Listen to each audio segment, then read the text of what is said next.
आपका पांचवा चैप्टर वंशागति तथा विविधता के सिद्धांत में सबसे पहले आनुवंशिकता के बारे में अध्ययन करेंगे। और आनुवंशिकता को जानने से पहले ये जान लेना आवश्यक है कि आनुवंशिकी का पिता किसे कहते हैं। तो आप जानिए कि ग्रेगर जॉन मेंडल को आनुवंशिकी का पिता कहा जाता है या आनुवंशिकी का जनक कहा जाता है। इनका जन्म 22 जुलाई 1882 में हुआ था।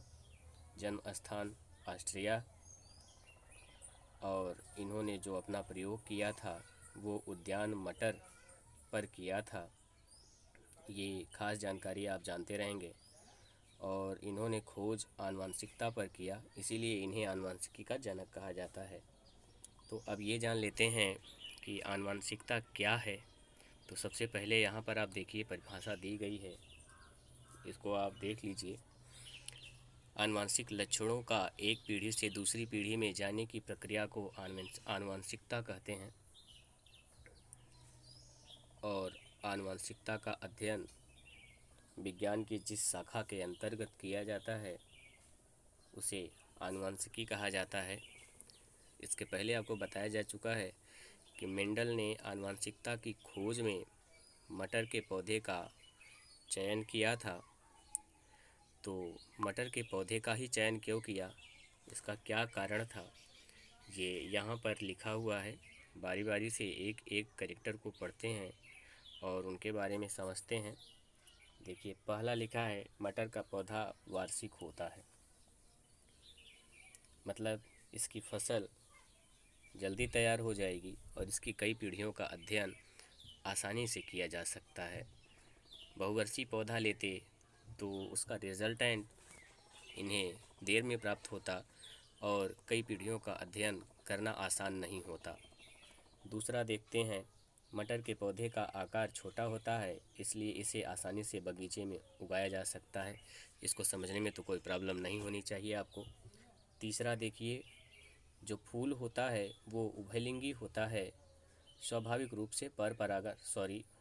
रूप से स्वपरागण होता है।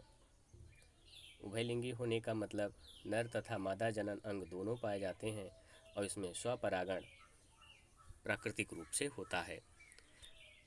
चौथा देखिए, स्वपरागण तो होता ही है, लेकिन मटर के पौधों में पर परागण भी कराया जा सकता है। ये मटर के पौधे की खासियत थी कि इसमें स्वपरागण होने के साथ साथ पर परागण भी संभव हो सकता है। अगर अपने प्रयोग में ये किसी दूसरे लक्षण को लाना भी चाहते तो दूसरे लक्षण को पर परागण के माध्यम से ला भी सकते थे। चलिए आगे देखते हैं अगला कैरेक्टर क्या है।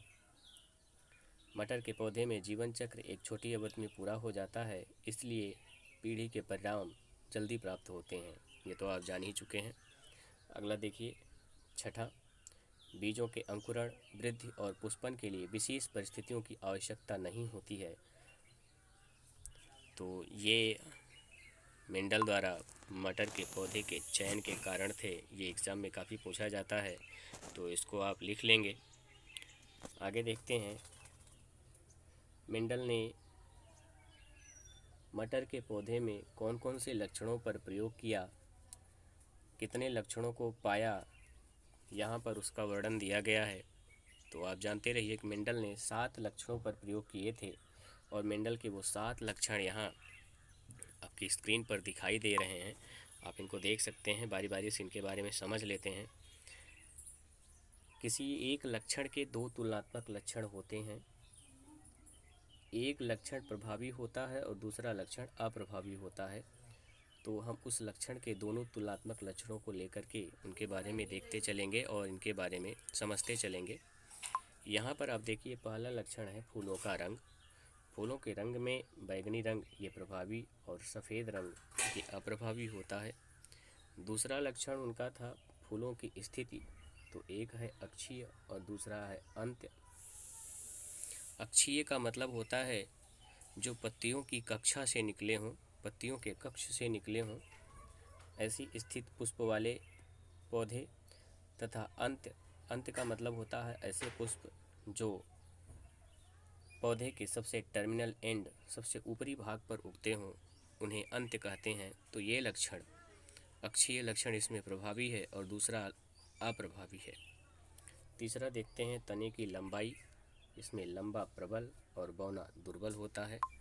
अगला देखते हैं फली का आकार। फली का आकार, फली या तो फूली हुई हो सकती है या तो बीच बीच में दबी हुई हो सकती है, जिसको सिकुड़ा भी कह सकते हैं। अगला है फली का रंग। फली का रंग हरा प्रबल होता है और पीला दुर्बल होता है। अगला है बीज का आकार, या तो बीज गोल होते हैं या झुर्रीदार होते हैं।